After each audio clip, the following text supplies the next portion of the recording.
Welcome, listeners, to Connect the Dots. I'm Alison Rose Levy, and I'm here with you every Wednesday at 10 a.m. Eastern Time on the Progressive Radio Network.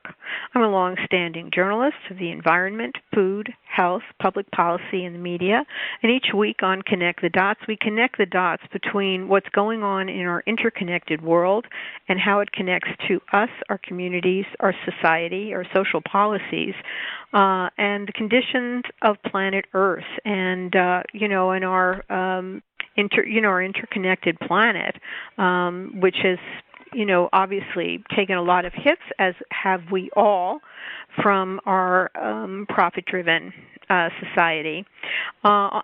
Each week on the show, we talk with different authors, experts, advocates, thought leaders, scientists, policymakers.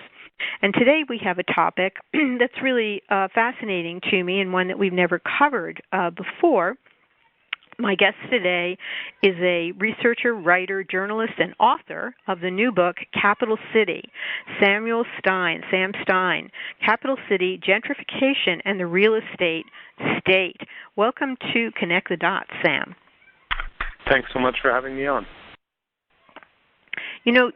What's so fascinating to me about this book is that you provide a kind of wide angle as well as a detailed dive into something that is so close and present and core to our lives, like food, water, shelter, which is how we live, what we call home, if we have a home, as well as the larger infrastructures that govern the homes and the places and the way they are built, developed,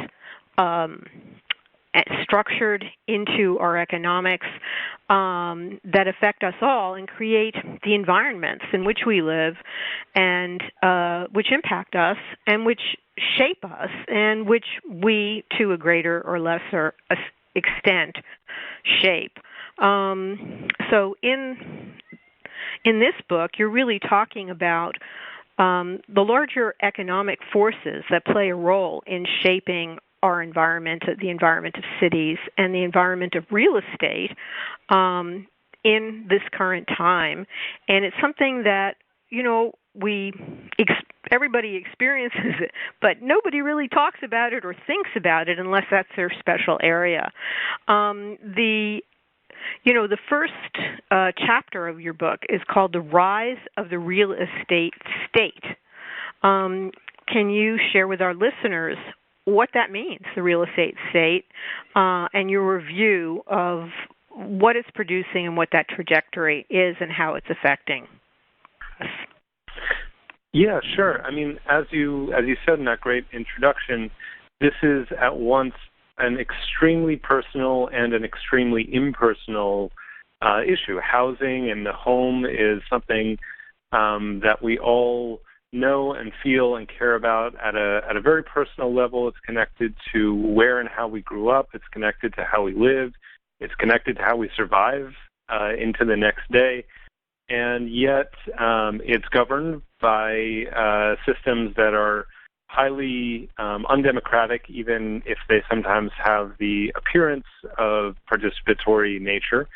And it's been financialized into this kind of crazy abstraction where wealthy investors all over the world can own a piece of our homes. So it's simultaneously real and tangible and personal and also ephemeral and global and financialized. So when I'm talking about the real estate state, I'm thinking about that phrase kind of in the same tradition that we would talk about other forms of modes of capital that make claims on the state. So I'm thinking of like the carceral state when we think about the rise of mass incarceration, or in another era, we would talk about the welfare state, the arm of the state that's interested in ensuring people's survival into the future when the market isn't caring for it. So with the real estate state, I'm talking about the elements of government that is interested in perpetually pushing land and property values upward. And so it's a confluence of real estate capital, that is to say developers, investors, landlords, and the state, the government. And you can see that at all levels. Certainly at the national level right now, we have a luxury real estate developer as our president, and he has brought with him some of his pals from that world into running the federal government. But we see it usually most intensely at the local level, at the level of our cities, because that's where a lot of our planning gets done in this country.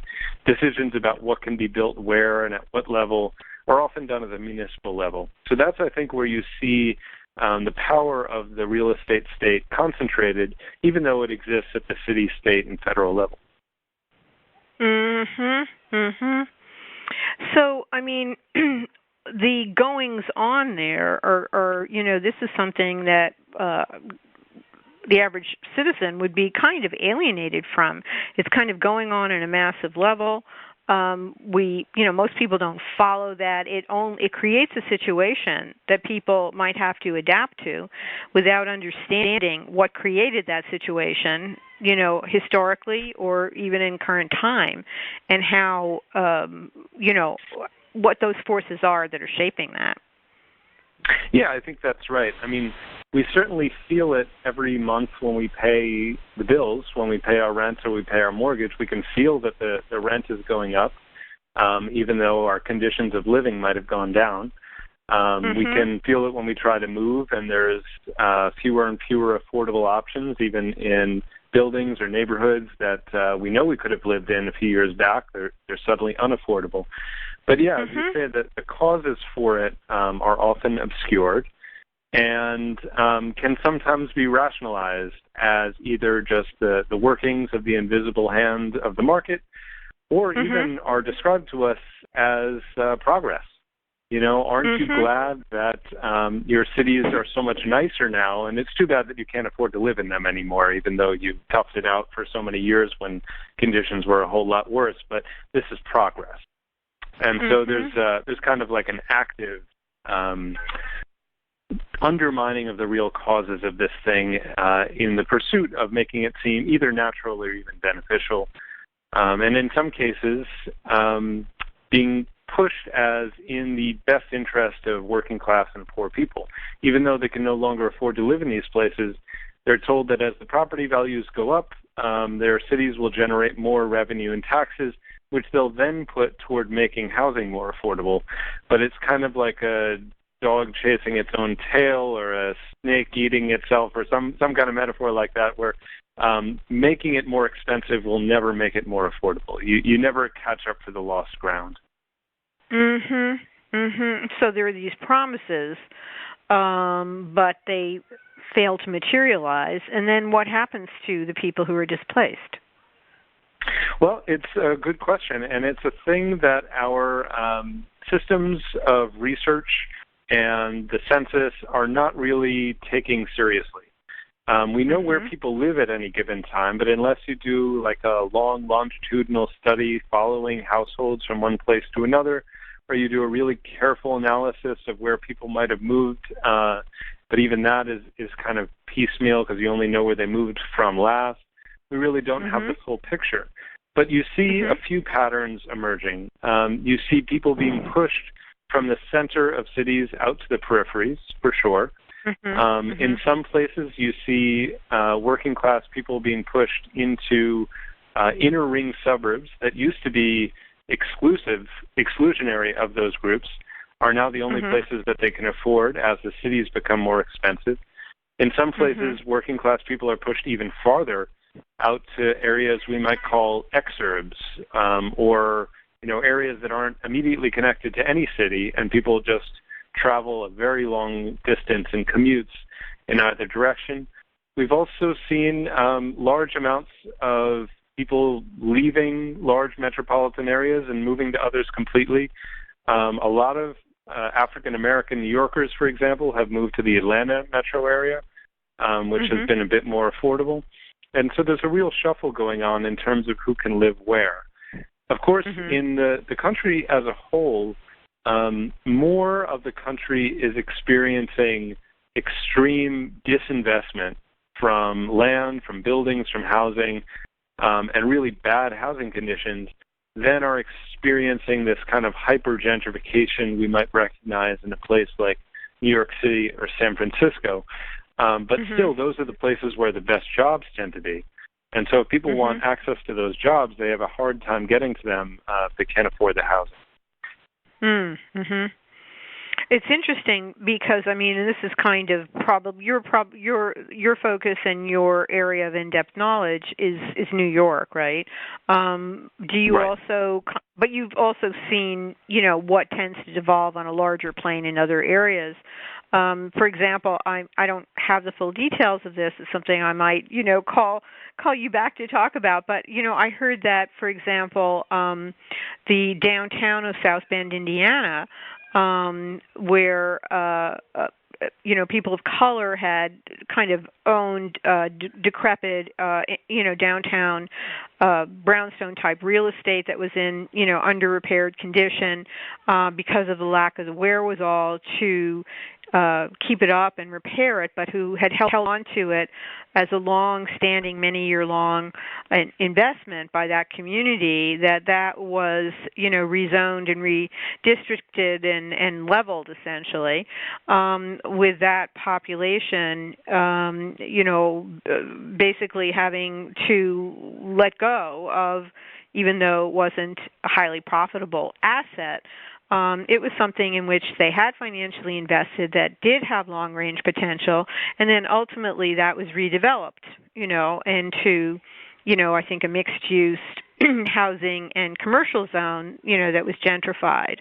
I mean, that fits the pattern, does it not, of what you're describing?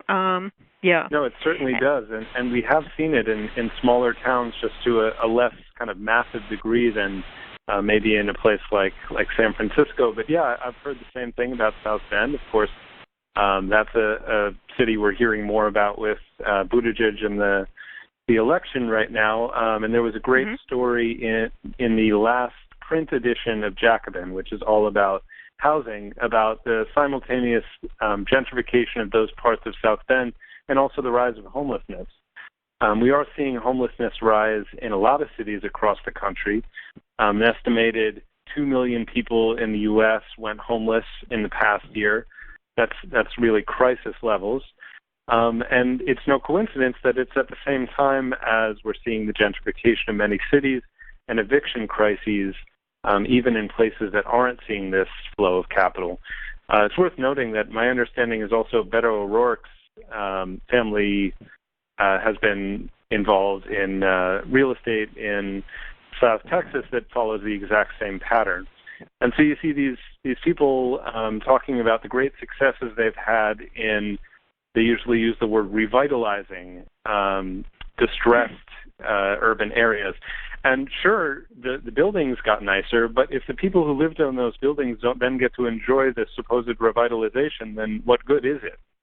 And we've sort of been sold that bill of goods again and again and again in our cities, where people end up with this really terrible set of options. One is your city can get nicer, but you can't afford to live in it. And the other is you can continue to live in conditions of deprivation. And of course, people don't want those choices. They want all the nice things that urban planners promise, from nice and maybe even more dense housing and new transit systems so they can get out of their cars and ride mass transit. People want parks, they want good schools, they want all these things. But they know, or they've at least been conditioned, that with those things come rising property values, and with rising property values come either rising rents if you're a renter. If you're a homeowner, usually you like rising property values, but if your incomes aren't going up and suddenly your property is assessed at a much higher value, you might not be able to pay the taxes on it anymore, and you could see yourself fall into tax foreclosure. So even the situation that should be good for the homeowner, in a situation of stagnant wages, can really lead to a crisis. So we need to imagine much better ways of urban planning, of course, but also of just the economic logic of housing and property and urbanization in general, if we want to break out of that terrible binary between nice places we can't afford or suffering the indignities of disinvestment. What is the middle ground, and why is that not commonly part of the program in any way? Well, I mean, we can imagine middle grounds, and we can point to examples of them here and there. I wish there was a city in the United States where I could point to and say, they got it right, they're doing it right. But it's not quite that simple. There's certainly examples of initiatives that have been tried all over the place that I think in combination show promise. My book is mostly a critique of the way things are right now and an explanation of how they got that way. But in the final major chapter before the conclusion, I try to sketch out some ways out. 1/3 of it is kind of the things we could be doing policy-wise that are completely kosher under the current system. They don't require a major constitutional amendment, and they don't break with the basic rules of political economy in our cities. And there's a ton of things we could do, and they involve expanding rent control, reinvesting in public housing, taking the zoning protections that are right now generally showered on wealthy, exclusive, often white neighborhoods, and basically giving those protections to the poor places, and instead of incentivizing new luxury development in poor areas, forcing wealthy exclusionary areas to take their fair share of new development. I talk about community land trusts, changing the tax structure so that we're not just benefiting wealthy landowners disproportionately, but instead taxing land and redistributing that benefit. All of these things can be done right now, either on the city level, the state level, or the federal level. But in most places, cities are moving in the opposite direction. Certainly our federal government is moving fast in the opposite direction. We see some promising housing and transit and development ideas in the more radical end of the Green New Deal movement. And that's something that I think we're going to be hearing a lot more of. But for now, that's not really happening. I think we should also think about what kind of principles go beyond the status quo of our Constitution and of our capitalist system that we can imagine. And there, I think we can think about having a truly democratic urban planning system, one in which the people who build a city, through their physical labor, through all the work that goes into building up institutions and neighborhood life, really have a say over what's going to happen in a non-exclusionary way. Right now, we have community control for the wealthy and kind of top-down planning for the poor, and we need to flip that system so that those who have benefited from it most are no longer determining what's going to happen for the rest of us. I think we need to think about socialized land, think about land as something other than the kind of commodity we're used to, and instead think of it as something that is inalienable, that all of us own collectively. And we can think about what we want to build on top of it, but we shouldn't be selling land like any other commodity. We can think about regionalism, breaking out of the boxes of our individual cities planning for themselves, and instead think about a more ecological way of planning that brings together cities and rural areas into a better balance with one another. All those things are things that I think can guide our movements in the present, and that's where the politics comes in. What kind of political movements can make this happen? And there's a lot of answers to that I explore in the chapter and that many other people are working on, but I think one key element is a radical tenant movement. Because, and maybe we can talk more about this, there is right now a ton of money invested in urban real estate, which means that tenants are in a position to potentially throw that investment into trouble. If tenants go on rent strike, if tenants win electoral campaigns that allow them to expropriate private land and put it to public use, if we institute rent controls, we can stop the constant raise in rents that all that investment is based on, and we can really shake up the system. So I think there are ways forward toward, I wouldn't say a middle ground necessarily, but an alternative terrain than the options that were being offered right now. It's certainly not easy, given the power of real estate, given the power of the real estate state. But nothing worth fighting for is ever easy. Well, it's interesting because with wages and income stagnant and rents going up, this is like an important component of what is putting the squeeze on people. I'm wondering also, given that, as you mentioned, and it's perfectly obvious, the president is a real estate scion. He has inherited wealth from real estate in the very city that we're talking about. Are there ways that his father, his family, their business model, have been, how shall I say, imbalanced, overpowering, taking improper advantage? Are you aware of of that having actually occurred? Certainly, we see that that's part of his ethos. But did it specifically happen as that family acquired real estate and built their wealth? Yeah, I think the Trump family, going back not just to Donald Trump and his kids, but to his father, Fred, and his father's father, Friedrich, all of them were in the real estate business. And what I try to show in one of the chapters of my book is that they each managed to kind of play the system, and not sometimes in ways that were absolutely illegal. And they were sued, for example, for racial discrimination after the 1968 Fair Housing Act was passed, but other ways that were completely legal. But they figured out kind of what the state was looking for, and they became the preferred developers for those causes. And they found a way to kind of adapt their business model to make money off of what urban planners were up to. And so Friedrich Trump, Donald Trump's father's father, first made his money on a kind of complicated land scheme in the Pacific Northwest, which involved buying land from railroads that had been granted to the railroads by the federal government. And on that land, he would stake a mining claim, and then he would never mine anything. He would actually build on top of it. And what he was most known for, of all things, was building brothels. And he would make a bunch of money, and then he would sell it, even though he had illegally built the brothel on top of the land and only had the mining claim below it. So already there's multiple levels of questionable real estate activity going on there. I think it's interesting that the first land was gained through a federal government scheme to incentivize the railroads expanding.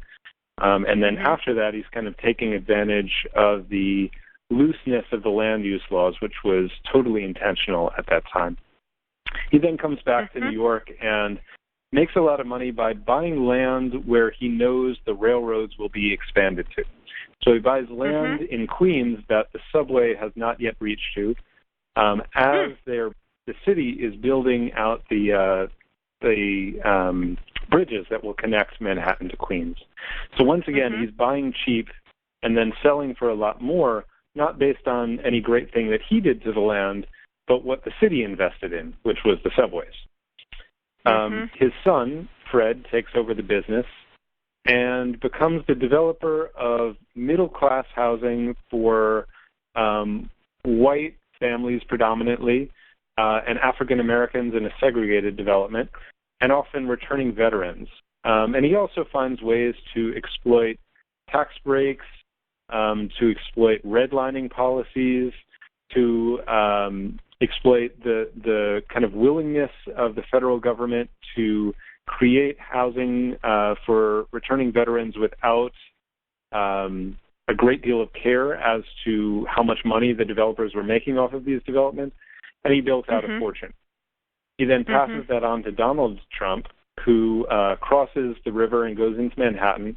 And at a time when the city is doing kind of struggling economically, he sells himself as the savior.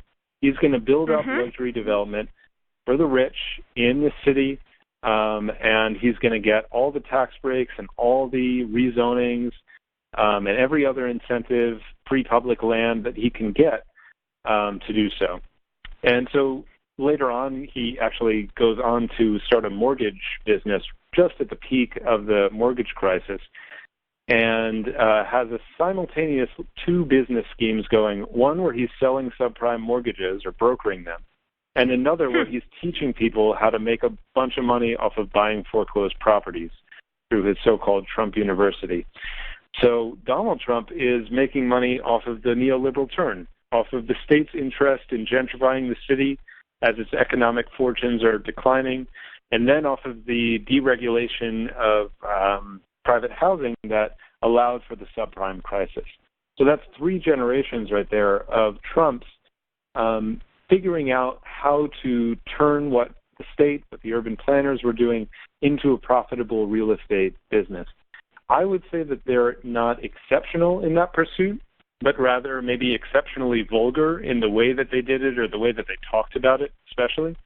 They're not like the most favorite real estate family among the wealthy elite of New York City real estate. They're kind of embarrassing, but that's because they showed everybody what they were doing, rather than because they were doing something that was just exceptionally bad. I think they are just very easy to see how these systems work. And so also, I'm also struck by the parallel between, kind of buying something that's devalued at a certain time. If, one then has the municipal or, in this case, federal authority to neglect areas or properties or whatever and devalue them, then there's also a model of, instead of maintaining the commons, what are people's homes, there's a model of devaluing, destruction, neglect, and then acquisition, rebuilding. As the economy gets more and more squeezed, one has to begin to wonder, how long that's going to work. But when, given the recent critiques and negative language about Puerto Rico, about Baltimore, it's almost, as if it sounds like somebody trying to make a bargain by denigrating. Does that strike a chord with? Is that like part of, like, kind of analogous to what you're talking about? As we're seeing it in covered in the media right now. Right, and of course we should always remember that it's the Kushner family that owns many of the worst properties in Baltimore that Trump is pointing to in his racist tweets. There's a side of the real estate business that Donald Trump is now, in a position to do something with, which is about intentionally letting property values decline so that you can make more money off of them later. And some of them, that has to do with the tax levels of depreciation, and some of it has to do with creating opportunities to buy low so that you can sell high later. Certainly. But we've also seen the Trump agenda creating all sorts of opportunities for the real estate industry.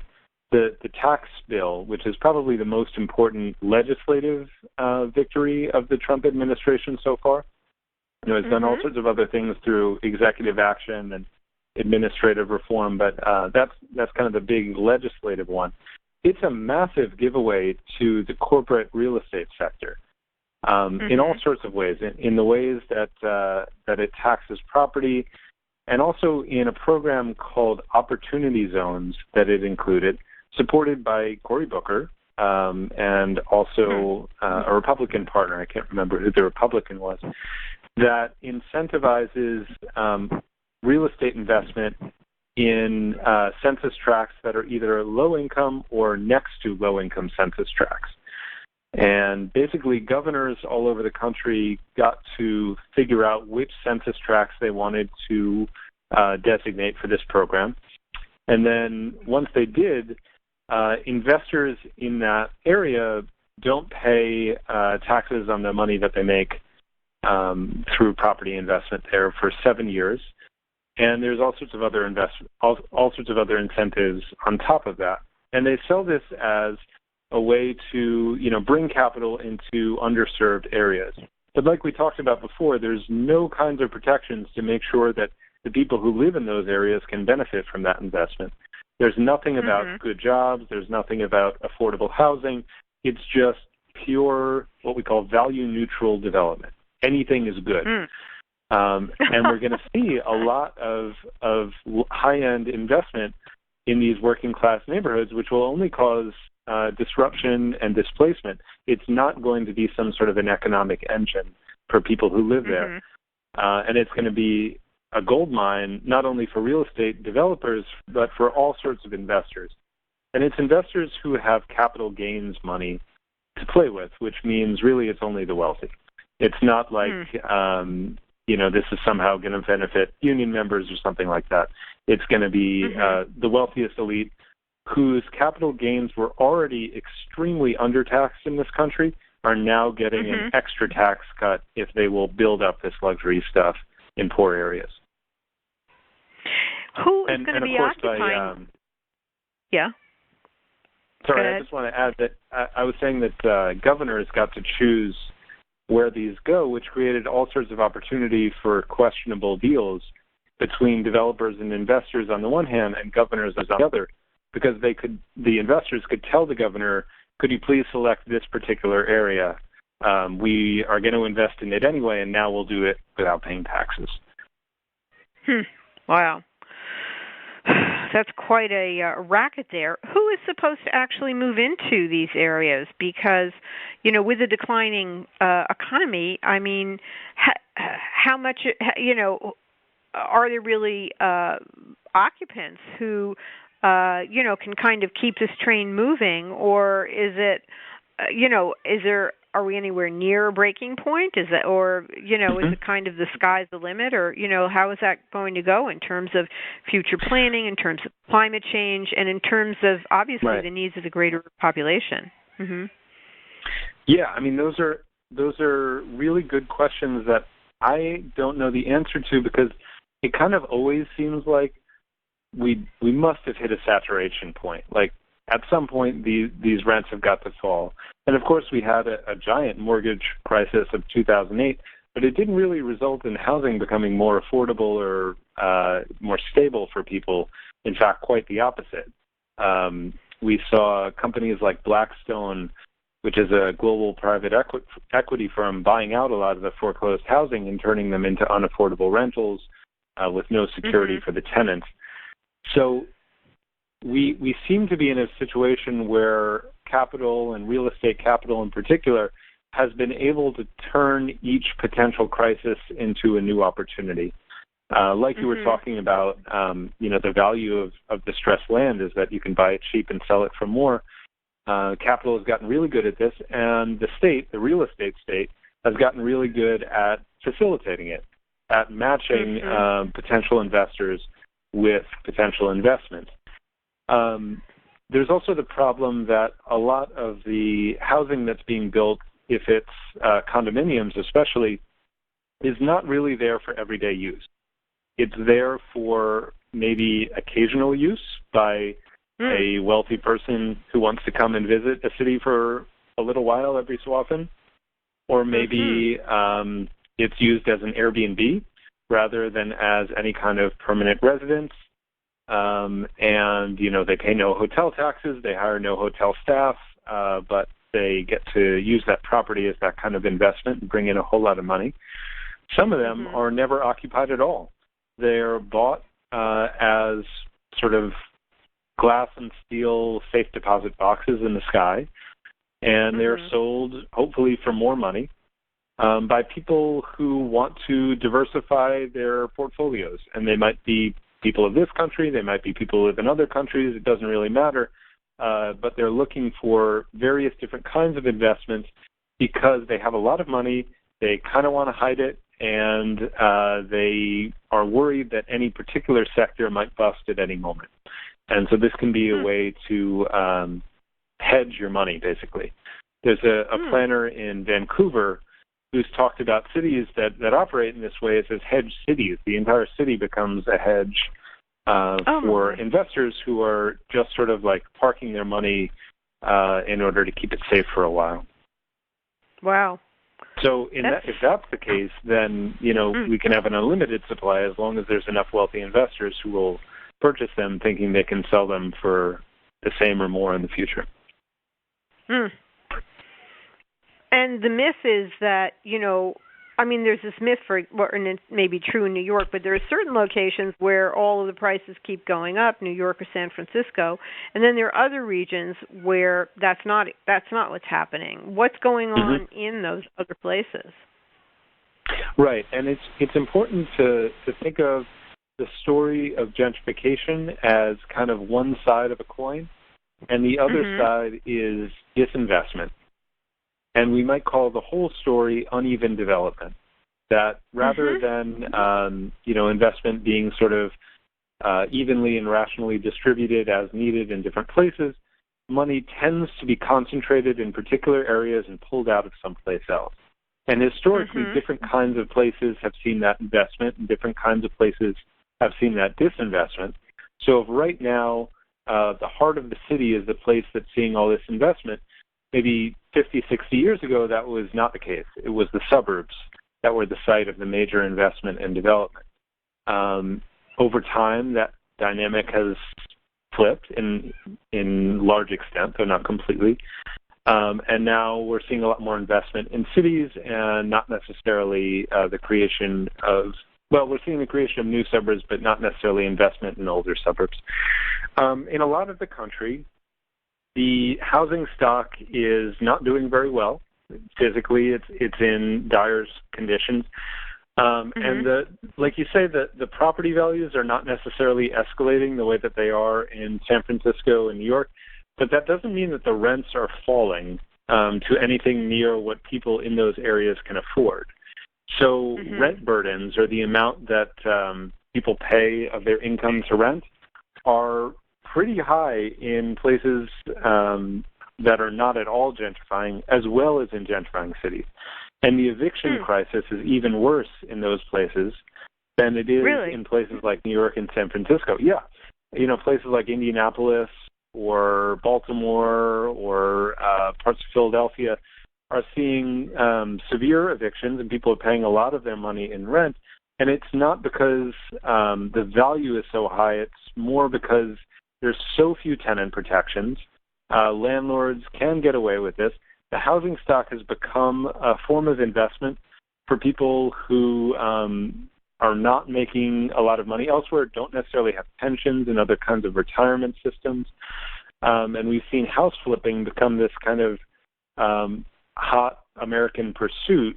It's the subject of reality TV shows and magazines and other things.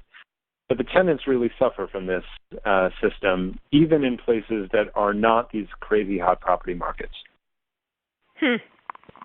Wow, that's really... So, how can this change? You mentioned the Green New Deal, but, this is a terrible impingement on people's lives, and is part of what, is the, suffering, pain, insecurity, anxiety, economic need. It's a very bad scenario that you're placing, a very imbalanced scenario. What do you see as a corrective? Right. It certainly is a bad scenario. I think it's a real one, though. I think it's one that a lot of people are struggling with in kind of disparate parts of the country and disparate situations. So in terms of the way out, as I said before, there's all sorts of policies that cities can put in place that would make this situation better, from eviction protections to rent control to subsidized and public housing, to changing the zoning incentives to build in poor areas and disincentives to build in rich areas. All of that can change, but none of it is changing on its own, because real estate capital is so concentrated and so powerful. And so we're going to have to build up a movement to take it on directly. This is not a force that I believe the market will correct on its own, or if it does, it won't be in a way that is to the benefit of most of us. It's going to have to change at a political level, but that political change will only be as a result of mass movements. I believe that tenant movements are the key to this in many cities, but of course working class homeowners are going to be a part, especially in cities with greater shares of home ownership. That can kind of challenge the myth that home ownership is automatically security. Because, as we said before, if you own your home but your wages are stagnant, you don't have a pension, the value of your property is going up, your only option is to sell it and move. And if you have pride in your neighborhood and pride in your city, in these places that you built up over the years, you want to stay. And you don't want to be forced out by economic conditions. And so we're going to then have to see coalitions arise that bring together working class homeowners and tenants across public housing, private housing, subsidized housing, all these different silos in which we currently fight. Often public housing is seen as kind of a distinct feature. Homelessness is seen as a distinct feature. Rent control is seen as a distinct system. But each one alone can only fight for its own interests. We really want to take on this whole system. We're going to have to build a coalition that breaks across those silos. So it's tough. It's tough to do, to take on this kind of entrenched combination of real estate and state power. But I think it can be done because so many people are suffering from the conditions that we're describing.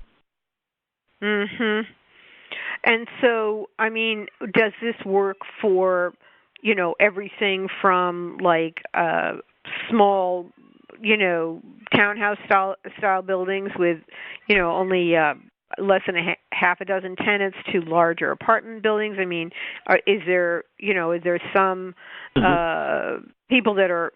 What about somebody renting, a house or something? Is this something that is a potential resource for organizing, by all people that are in that kind of situation, a renting situation? Yeah. I'm a geographer, so we're kind of obsessed with this question of scale. And it is different in let's say New York City. I'm talking to you right now from my apartment. I live in a not enormous but larger building. So we're 5 stories, 10 units per story. So we've got 50 apartments in our building. We can have a tenants union in our building that's 50 units strong. It's probably about 125, 150, maybe more people living in our building. That's a good concentration of people to take on one landlord. And we have in the past and will continue to. But that's a very different situation than I'm looking across the street at my window where there are 2-story buildings with 4 apartments in them. And they're not going to have, the same collective power that we do. So then we have to think about a larger scale of organizing, and that could be neighborhood tenant committees or tenant unions. In Los Angeles and Vancouver and other cities, we've seen a rise of citywide tenant unions. We have a couple nonprofits that kind of function that way in New York City, the Met Council on Housing and Tenants and Neighbors, but it's not really the same as kind of these ad hoc and more militant, because they're not formal, tenant unions that are springing up in cities that are going through gentrification. So yeah, I think we can think about organizing as tenants at multiple scales. Where it makes sense to do it in the building, we do it in the building. Where it makes sense to do it in the neighborhood, we do it in the neighborhood. Ultimately, we want to be scaling up to the city and beyond. Given the fact that we're in this kind of interesting presidential debate moment, I think we can be pushing certain national demands as well. We're starting to hear a little bit more about housing from some of the candidates. It was nice to hear Bernie Sanders talk about growing up in a rent-controlled apartment last night. But I hope we'll be hearing a lot more, especially from Sanders and Warren, because I think that people can be inspired by hearing the national level picture at the local level. So it's not just a thing that can go from the hyper-local to the national. I think we can also get inspiration at the national level that can lead to local organizing. The way we have around climate, which I think some of the national groups have helped seed local organizations that are pushing for radical climate initiatives at the city and state level. So actually, that's a whole new form of organizing that can be developed and happening. I mean, there was a recent success, was there not? Maybe you could tell our listeners a little bit more about it, with rental and housing law in New York recently, in June or so. Yeah. I mean, this is a historic victory for tenants in a city and state where we've been pummeled for a very long time. So this just happened. The law passed in June 2019. And so we've had a form of first rent control and then what they call rent stabilization in this city for a very long time, for about 100 years. But it's gone through various changes, and especially over the last 2 or 3 decades, and even longer, we've seen them whittled away. And so there were all sorts of loopholes that were opened up for landlords to raise rents despite those protections, and to evict tenants despite those protections, and to take apartments and eventually entire buildings out of the system and put them on the open market. And we were really losing the stabilization and control that we had over our rental market. It was sand through the fingers, slipping away. And if a major change didn't happen, we would have seen eventually the end of the system altogether. And so I used to be a tenant organizer, and I organized for this kind of change at the state level for a little while, and we were really not seeing a lot of momentum, but of course we kept up the fight. And through a combination of factors that I think includes really intensive organizing on the part of tenant organizations in New York City, a important set of elections a couple of years back that changed the characteristics of the state Senate, and not only brought in Democratic control, but put some real movement people into power at the state Senate. And we had the DSA taking this campaign on quite seriously. And through all of those factors and more, we saw many of those loopholes closed. We saw the rules that personally affect me as a rent-stabilized tenant and cause me housing insecurity changed to give me a lot more assurance that I can stay in my apartment at a reasonable rent. It would have been great if it went further. It would have been great to roll back some of the rent increases that we saw over the years.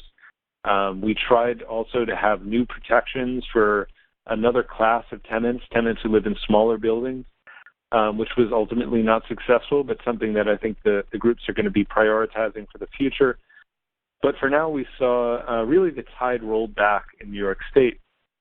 And I hope that becomes, not just a one-time phenomenon here in New York, but something that can be replicated in other cities, in other states, and in other countries as well, and can be built on. Because what we achieved here is certainly the beginning, not the end of what we need in terms of tenant protections. How would you rate Mayor de Blasio in terms of his stance on, on real estate, as well as, he came in as a progressive, and, where would you place him now? Certainly has not been the mayor that we want in terms of housing and development politics. He did come in with this rhetoric around the tale of two cities, and then made kind of inequality of various sorts the key theme of his initial election and his re-election. And he frames all the issues that he works on in terms of reducing inequality. So that's a major change from the rhetoric of the previous mayors of New York City. Michael Bloomberg, who was a billionaire, kind of a wealth is good kind of orientation toward the city. Giuliani before, a real revanchist, with a very strong record of police brutality and increases in evictions. So we had a bad track record for a while, and de Blasio was supposed to be different. And he has done things that are really significant in the realms of raising wages, in the realm of pre-K, universal pre-K, in a bunch of different realms. But when it comes to housing and development policy, it's really been more of the same under a different rhetoric. So he likes to talk about the creation of affordable housing that's happened under his watch. A lot of that affordable housing is not affordable to New Yorkers in the neighborhoods that it's being built in. A lot of it is being coupled with much more expensive housing. So we're bringing in luxury housing to working class neighborhoods as we're bringing in this supposedly affordable housing. And the net result of something like that could actually be hastening gentrification rather than slowing or stopping it. And a lot of the same kind of tactics and tools were borrowed from previous administrations and altered in significant ways, but not in ways that have solved our housing crisis here in the city. And in fact, homelessness has gotten precipitously worse. We've seen a rise in homelessness by twice the number of individuals that de Blasio promised to cut homelessness by. So he promised to cut it by a certain amount. Instead, we've seen it rise by double that amount. Rents on the whole have been going up. And so we're still in the same housing crisis that we're in. Workers see him on the presidential field. There's kind of a cognitive dissonance between the image that he's portraying and the reality that we're suffering through. Gosh. That's terrible. And he's taking so much time to do this, and it's not like it's South Bend where, maybe you go away and not that much is going to happen. That sounds like things are happening there too. But there's a lot of neglect going on in New York City as the mayor is off running for president. And I guess I don't want to say that no mayor of New York should ever run for president, but conflicts of interest arise immediately. And so there's been reporting on where de Blasio's campaign money comes from. Not that he's raised a ton of money, but what he has raised, about 2/3 of it, come from people with business before the city, people who are asking the city for something or people who are bidding on projects. And so there's an immediate conflict of interest. And it's not illegal necessarily, but it's certainly a problem. And it certainly raises the question of what did he think when he announced his run for presidency and didn't turn down all these donations from lobbyists and lawyers and developers who are looking for something out of the city. Wow. So what you're saying is that his national run, which obviously is doomed, and it's hard to really understand what the purpose of it is, could actually cost New Yorkers. If irresponsible development is approved just because there were campaign donations sent around, then that would hurt New Yorkers. And there's been a real pattern of this under de Blasio where there's kind of high-minded rhetoric around campaign finance and then a lot of very questionable decisions around who he's taken money from. I don't know how, I think it'll be years before we know the extent of what actually happened under this administration. And, maybe some of it is the appearance of corruption where there's smoke but no fire or something like that. But I think we've already seen intimations that favored lobbyists and well-connected people have gotten projects that they wanted after donating either to the mayor himself or to this sort of weird nonprofit that he set up for the purpose of collecting campaign donations. God. This was not a problem that Bloomberg had, by the way. That guy had all the money in the world. So it's worth noting that this is also a problem of our campaign system, that if you don't have a ton of money, you end up in these positions. Bloomberg did the opposite thing. So de Blasio has been taking money from groups that are affecting how he views city decisions. Bloomberg used to give money out to all sorts of organizations, which then affected how they interacted with the city. So he would fund nonprofits and other kinds of organizations who would suddenly have nothing to say about what was going wrong in the city.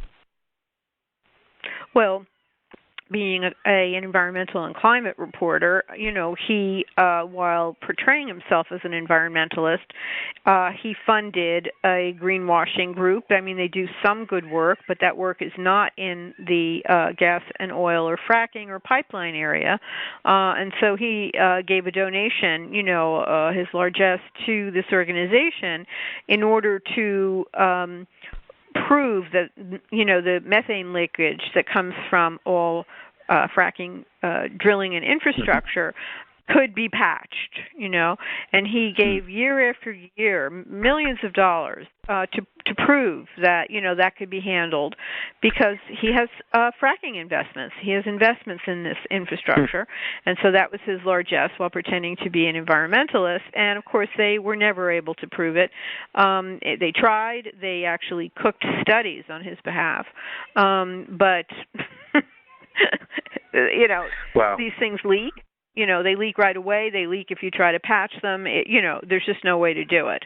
And actually, the notion that these leaks could be patched was also foundational to the Clinton energy plan, when she was campaigning and running for office and everything. It was a slightly expanded version of the Obama clean energy plan, and of course they use the misnomer clean energy for this. He and of course, if any kind of powerful governor level, mayor governor level figure declares themselves an environmentalist, it's almost like a dead giveaway that they're beholden to gas and oil interests. I mean, there may be exceptions, and you have to prove it in each instance, but it's almost a giveaway. That's just an aside. Well, we're coming down to the final times for our show here. It's just been wonderful talking with you today. Sam Stein, author of Capital City, available now from Verso Books. And it's wonderful to just get this kind of broad look at these infrastructures and how, too, those will, if we elect the right candidates at both the national and local levels, we can change some of these things to relieve and support the life of more people in this society at a very baseline level in terms of our housing. Thank you so much for being with us today on Connect the Dots. Thank you for having me on the show. I appreciate it. Yeah, we've really enjoyed having you. It's been great.